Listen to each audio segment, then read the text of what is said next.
जीतने की ताकत होती है आत्मविश्वास। संकटों से जूझने के सामर्थ्य होता है आत्मविश्वास। आज देश आत्मविश्वास से भरा हुआ है। इस सदन ने जिस सामूहिकता के साथ, जिस गति के साथ, जिस निर्णय प्रक्रियाओं को आगे बढ़ाया है, इस विश्वास को पैदा करने में इसने बहुत बड़ी भूमिका अदा की है। आज विश्व की सभी प्रतिष्ठित संस्थाएं, विश्व मान्य संस्थाएं भारत के उज्जवल भविष्य के संबंध में बिना हिचकिचाहट एक स्वर से उज्जवल भविष्य के संबंध में अपनी संभावनाएं बताते रहते हैं। और ये देश के लिए स्वाभाविक रूप से यही कालखंड रहा है कि भारत डिजिटल वर्ल्ड में अपनी जगह बना चुका है, अनेक उपलब्धियां प्राप्त की हैं।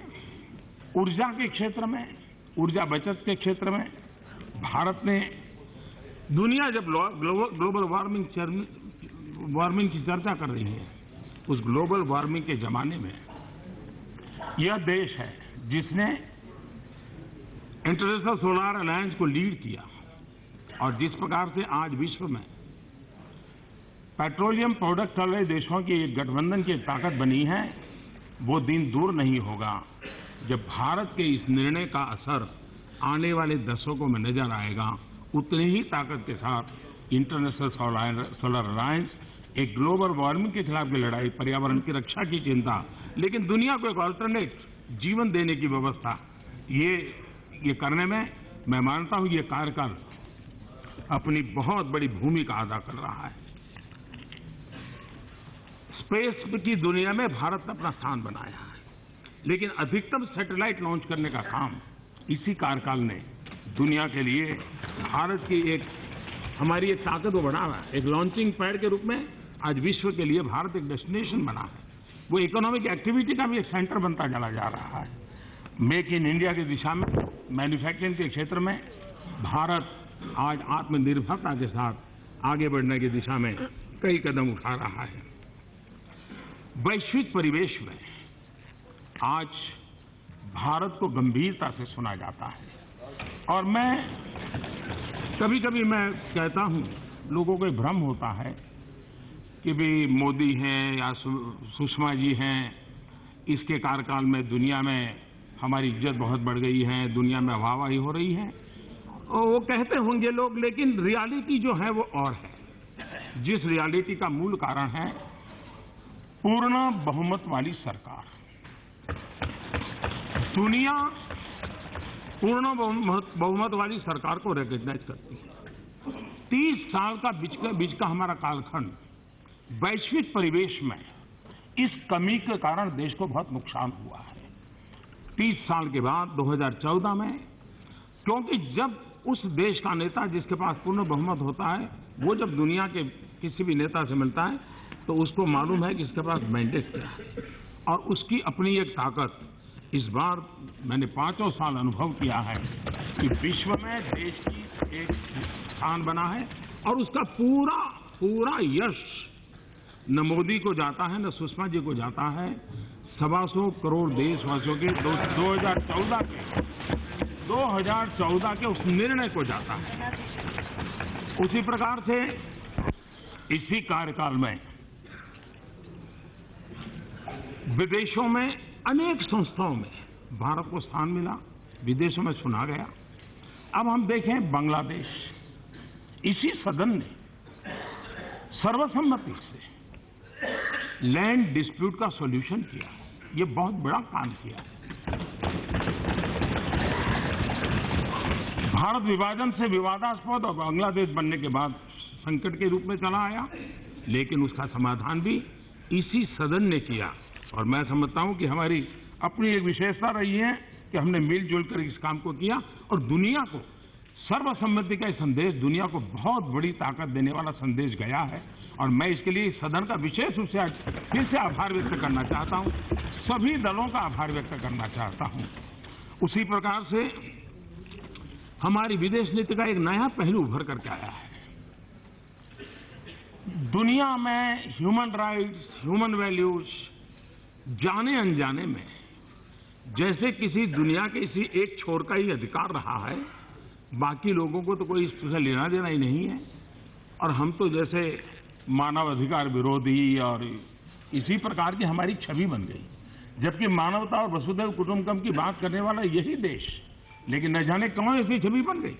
लेकिन पिछले 5 साल में हम देखेंगे, नेपाल में भूकंप आया हो, मालदीव में पानी का संकट हुआ हो, फिजी के अंदर साइक्लोन की मुसीबत आई हो, श्रीलंका के अंदर अचानक साइक्लोन की मुसीबत आई हो, बांग्लादेश के अंदर म्यांमार के लोगों के कारण आई हुई आपदा मुसीबत झेलते रहते हो, हमारे लोग जो विदेशों में फंसे थे यमन में, उनको हजारों की तादाद में वापस लाने का काम हो। नेपाल में 80 देशों को हम लोगों को निकाल करके हमने उनको यहां सुरक्षित भेजा। मानवता के काम में भारत ने एक बहुत बड़ी भूमिका अदा की।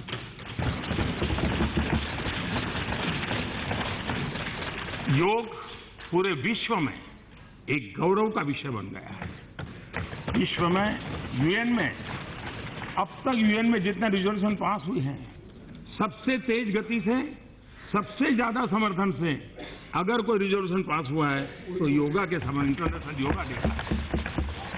यूएन के अंदर बाबा साहब आम्बेडकर की जन्म जयंती, महात्मा गांधी की जन्म जयंती मनाई जा रही है। विश्व के सभी देशों में बाबा साहब आम्बेडकर के 125 वर्ष मनाए गए, महात्मा गांधी जी की जयंती मनाई गई। और गांधी की 150, कोई कल्पना नहीं कर सकता है कि वैष्णव वजन तो तेरे रे कहिए जो हम लोगों की रगों में है। आज दुनिया के 150वीं जयंती के निमित्त दुनिया के 125 देशों के प्रसिद्ध गायकों ने वैष्णव वजन को उस रूप में गा करके महात्मा गांधी को एक बहुत बड़ी श्रद्धांजलि दी है। यानी विश्व में एक सॉफ्ट पावर को कैसे ले जाया जा सकता है, इसका एक उदाहरण हम आज अनुभव कर रहे हैं।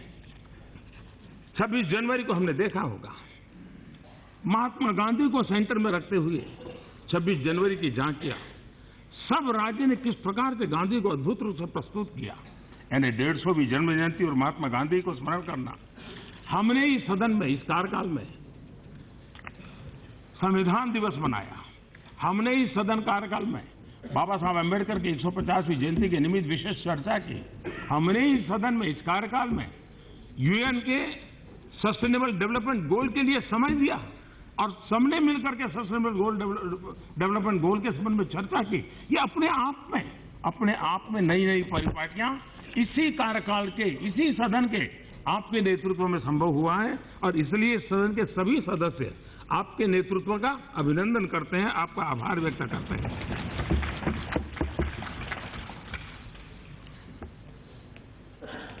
करीब 219 बिल इंट्रोड्यूस हुए और 203 बिल पारित हुए।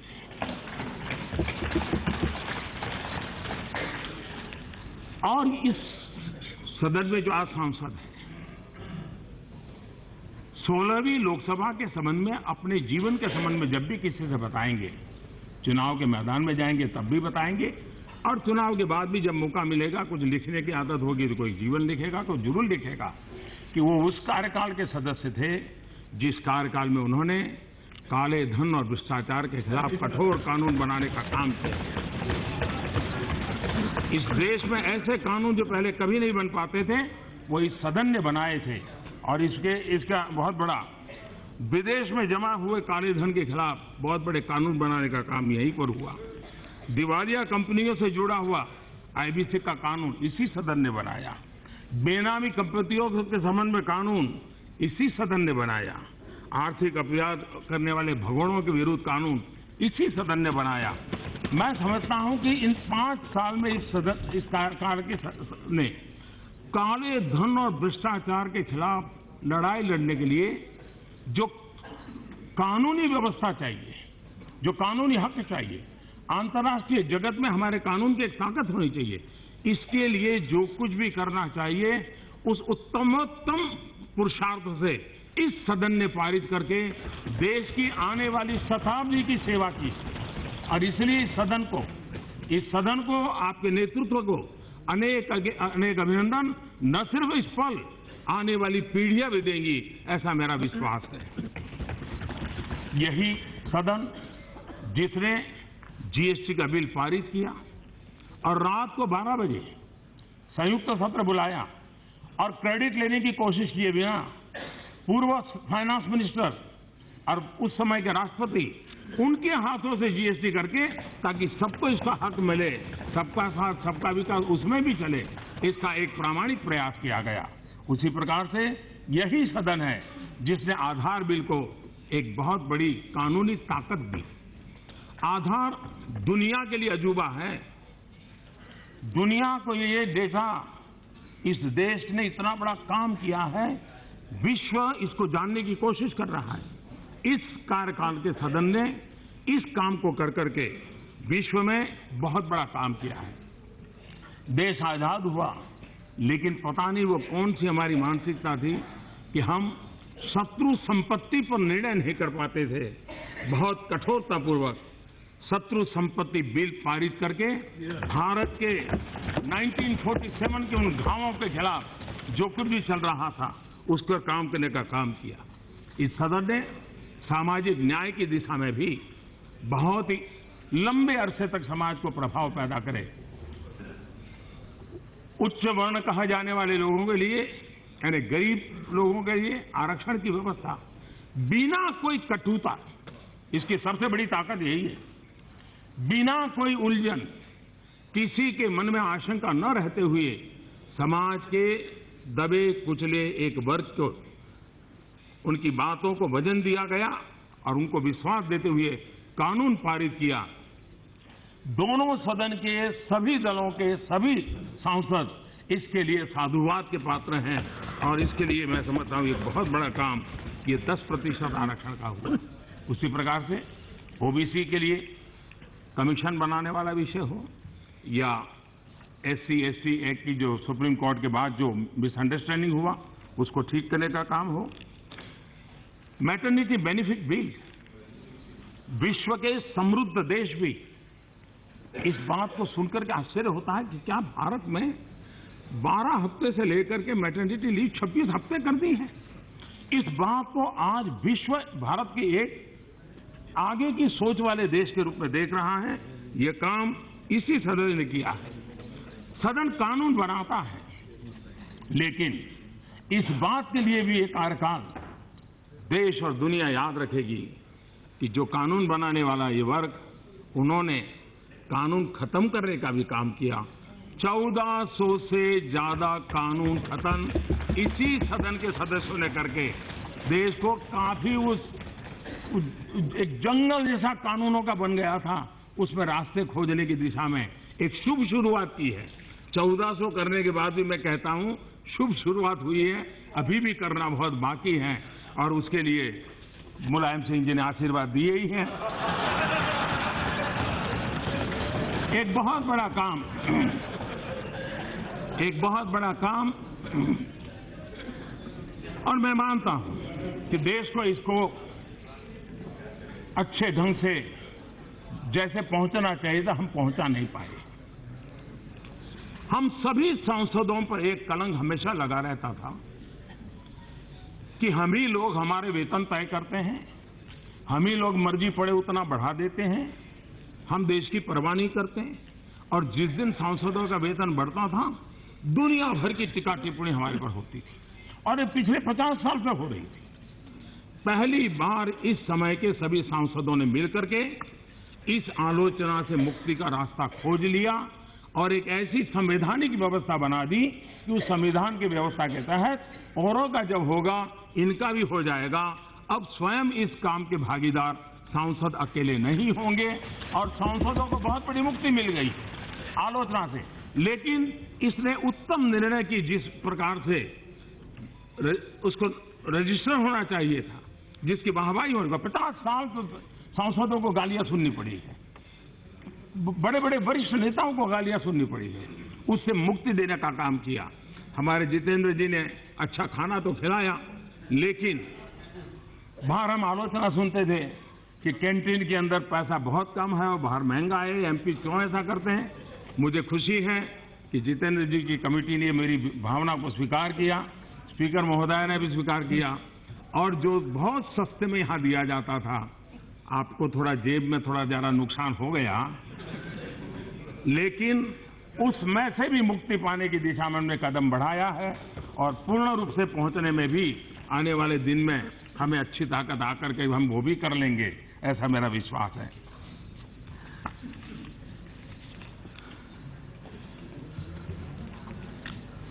उसी प्रकार से इस सदन को और भी बहुत सी बातों का जरूर आनंद आएगा।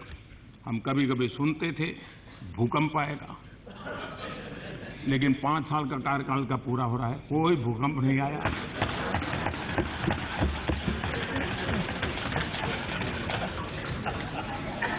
कभी हवाई जहाज उड़े और बड़े बड़े लोगों ने हवाई जहाज उड़ाए, लेकिन लोकतंत्र और लोकसभा की मर्यादा इतनी ऊंची है,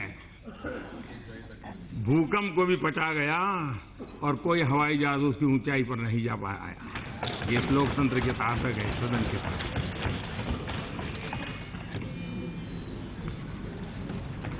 कई बार तीखी नोकझोंक भी हुई, कभी उधर से हुई, कभी उधर से हुई, कभी कुछ ऐसे शब्दों का भी प्रयोग हुआ होगा जो नहीं होना चाहिए। इस सदन में किसी भी सदस्य के द्वारा, जरूरी नहीं इस तरफ के उस तरफ के, इस सदन के नेता के रूप में मैं जरूर मिच्छामी दुक्कडम कहूंगा।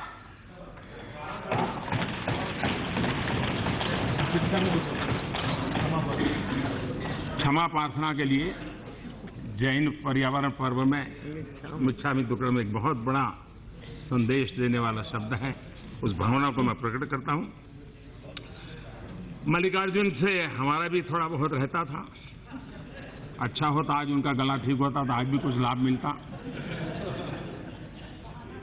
लेकिन कभी कभी मैं उनको सुन नहीं पाता था, तो बाद में मैं पूरा डिटेल देख लेता था और ये आवश्यक भी था। लेकिन उसके साथ साथ मेरी विचार चेतना को जगाने के लिए उनकी बातें बहुत काम आती थी। एक प्रकार से मेरे भाषण का खातर पानी वहीं से डल जाता था, तो उसके लिए भी मैं खड़गे साहब का बहुत आभारी हूं।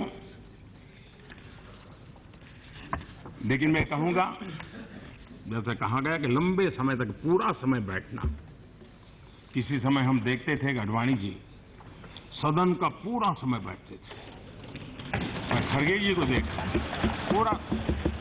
ये हम सांसदों के लिए सीखने वाला विषय, और ये भी कम बात नहीं है कि करीब करीब 50 साल उनके आए हैं इस जनप्रतिनिधित्व के।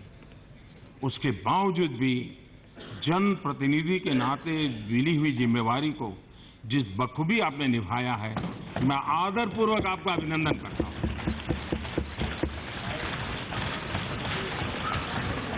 मैं पहली बार यहां आया था, बहुत सी चीजें नई जानने को मिली जिसका कुछ अर्थ ही जिंदगी में पता नहीं था।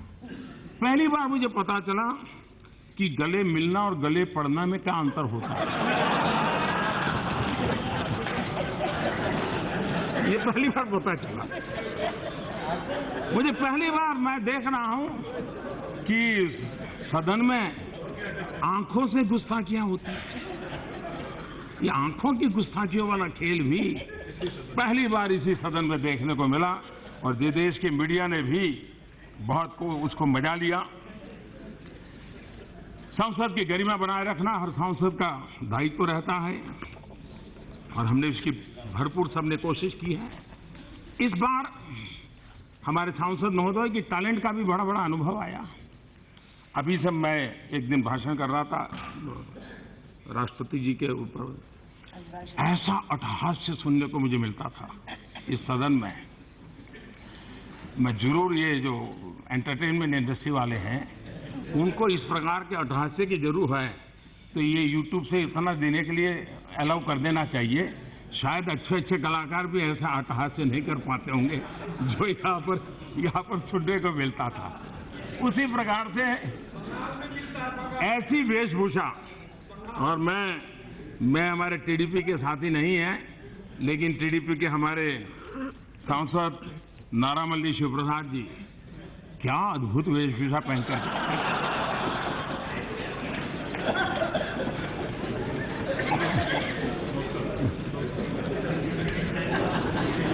सारा टेंशन उनके अटेंशन में बदल जाता था।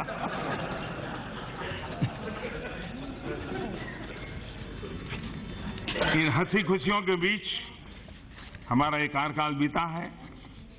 मुझ जैसे एक नए सांसद ने आप सबसे बहुत कुछ सीखा है। आप सबकी मदद से नया होने के बावजूद भी मुझे कभी कमी महसूस होने नहीं दी। आप सब साथियों ने सभी तरफ से सबने और आपके नेतृत्व में, आपके मार्गदर्शन में एक प्रथम पारी की मेरी शुरुआत में जो मदद की है, इसके लिए मैं आपका बहुत बहुत आभारी हूं। मैं आदरणीय मुलायम सिंह जी का विशेष रूप से आभारी हूं। उनका स्नेह हमारे लिए बहुत मूल्यवान है, सबके लिए मूल्यवान है। सभी वरिष्ठ जनों का स्नेह मूल्यवान होता है। मैं फिर एक बार आपको हृदय से बहुत बहुत बधाई देता हूं। इस परिषद से जुड़े हुए सभी स्टाफ के लोगों को भी अंतःकरणपूर्वक अभिनंदन देता हूं, जिन्होंने सभी सांसदों की देखभाल की, कार्य के लिए जो कुछ भी आवश्यक व्यवस्थाएं करनी पड़ती थी की।